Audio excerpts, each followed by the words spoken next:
Hello guys, how you all doing today? It's Winter75. I'm back for another video. This wasn't a video that I was planning on making, but bearing in mind the news that's been happening in football the last day or two, I figured, you know what, I'm going to come through and make a video anyway. So, it's come to my attention in the last sort of 24, 36 hours that Barnsley head coach Daniel Stendhal has left his club with immediate effect.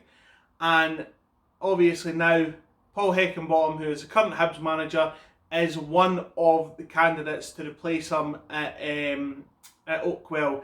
Now, obviously, Hecky's got a wee bit of history with Barnsley, having started his managerial career there before moving on to Leeds.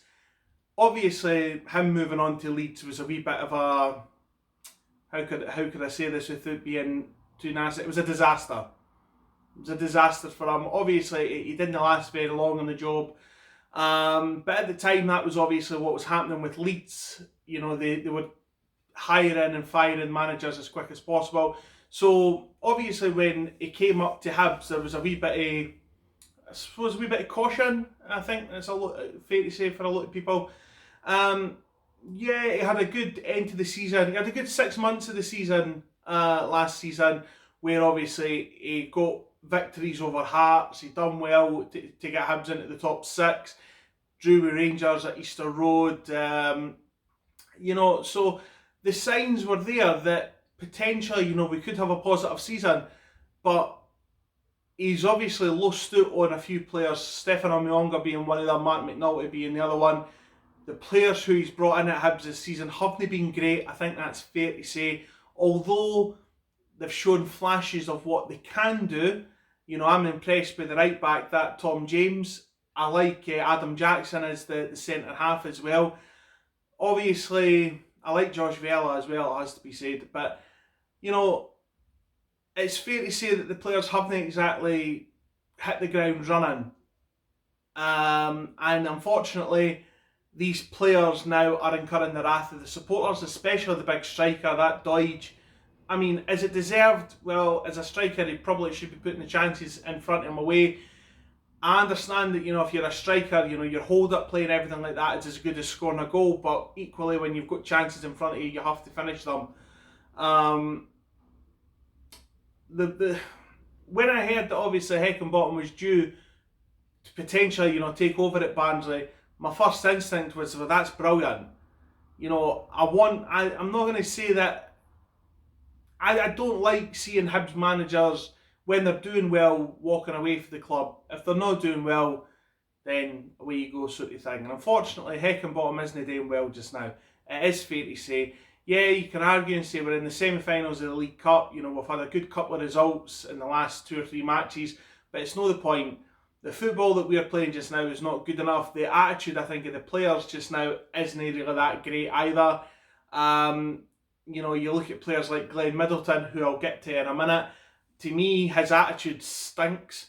You know, there's just certain things that are going on at the club just now that I think we as football fans aren't exactly happy with. I think that's fair to say, to be honest. Whether or not things improve, time will tell. Whether he goes away to Barnsley, time will tell. If he does go to Barnsley, well, we're back at that position where, well, who do we bring in? I had a wee bit of a discussion. Well, I say a discussion. My pals were out with the hooks last night saying that Hibs are back to mediocrity and, you know, a good manager can't make a shite team good and everything like that. You know who you are for making their comments. I'm not going to go into them. But as far as I'm concerned, you know, I didn't see Hibs as accepting mediocrity, right? The last 2 appointments that the club have been extremely successful. Stubbs and Lennon. It's fair to say that they've been extremely successful. Right now, you could argue and say that Hibs are potentially a really good they're a good advertisement for a manager nowadays. Because if you think about it, you know, record season ticket sales, new owners, debt free, they've just had a cash investment. Could there be more in there? I don't know. I mean, it's one of these things that you could probably say that the manager, whoever looks at Hibs, you know, right now would probably say, well, I fancy a wee bit of that. I'm not going to turn around and say that it should be, we should be expecting miracles or anything like that, because, that never happened. But what I find really hilarious right now, and again, I'll get to this more in a minute, but I find this really, really funny because over the last, obviously, couple of days, Twitter and Facebook and everything like that has been absolutely exploding with Rangers supporters turning around and saying, "Oh, that's us, we're back on the top." Can I just say, yous were back on top last season as well. Yous went into the Christmas break level on points with Celtic after beating them at Ibrox, and yous fell away miserably. I think that is fair to say. Will the same thing happen this season? I don't know. Personally speaking, I hope so. Because I haven't got anything against Celtic, I haven't got anything against Neil Lennon. If I were to pick between the two Old Firm clubs, I would probably pick Celtic, to be honest. And that's not because I'm a Hibby or anything like that. It's just because they are... I didn't really care. I didn't even care where I'm going with this. But no, I mean, I didn't like Rangers. I never have. Because I just think that they've just got so many balmy supporters. It's unbelievable. And the fact that these supporters in a lot of ways think that they're justified with some of their actions is just ridiculous. I'm not saying that Celtic or Hibs didn't have their section of arsehole fans, but every club does. It's just unfortunate at the end of the day that Rangers seem to be more in the limelight than others. I think that's fair to say. That's not me just picking on Rangers. That's gone by history. Do you know what I mean? As it seems to be attachable for these clubs. But anyway, yeah. Another thing that obviously I want to speak about as well is I spoke earlier on about Glenn Middleton. Now, Glenn Middleton's came in to Hibs on a season-long loan for Rangers. It's fair to say he's not had the best time.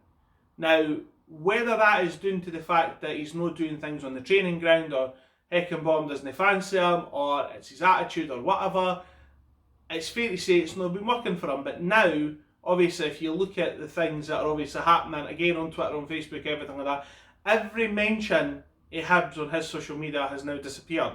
And he's back to being, "Oh, we are the people," and everything like that, which is, I'm sure, he's on his Twitter bio, as well as the fact that, we are the people and everything like that. I could be wrong on that. Maybe that was another account that I seen, but anyway, it doesn't matter. But, I mean, to me, Middleton's not been... I didn't agree with him signing him. I didn't see what he brings to the team. I don't know. Maybe I'm just being bitter. I don't know. But anyway, folks, I'm going to leave it there just now. I wanted to just come through and just, again, get my reactions in early to the news that we could potentially be looking out for a new manager. I really hope this comes to fruition. I really hope that Heckingbottom does go down to Barnsley, a club where he is appreciated, because, they appreciate him down there. He's not appreciated up here at Hibs. If he does go, who do we bring in next? I'll leave that open to debate as to who we bring in next. Do you think that Hibs are going back to the ways of old and we are accepting mediocrity? Are we pushing back up there? Should we be pushing back up there again? Should we be looking to be a wee bit more adventurous, bearing in mind that, as I say, new owners, debt-free, all that jazz? I'll leave the floor open to debate. Obviously, I've got my opinions on a lot of things, as I've stated there. But anyway, it doesn't matter. Anyway, folks, I'm going to leave it there because I'm rambling on, and obviously, you don't want to hear me rambling. So if you've liked the video, give it a thumbs up. Helps me out when you do that. Hit the subscribe button. That will let you know when I upload. Please subscribe to the channel, MoneyMinter75. As I say, if you've got anything you want to say to me, stick a comment in the comment section below. If you want a shout out in future videos, find me on Twitter, it's @Murray1875, and find me on MurrayMinter75 on Instagram as well if you want a future shout out in videos. That being said, guys, I'll just see you after the international break. See you for the Hamilton away game. Cheery bye.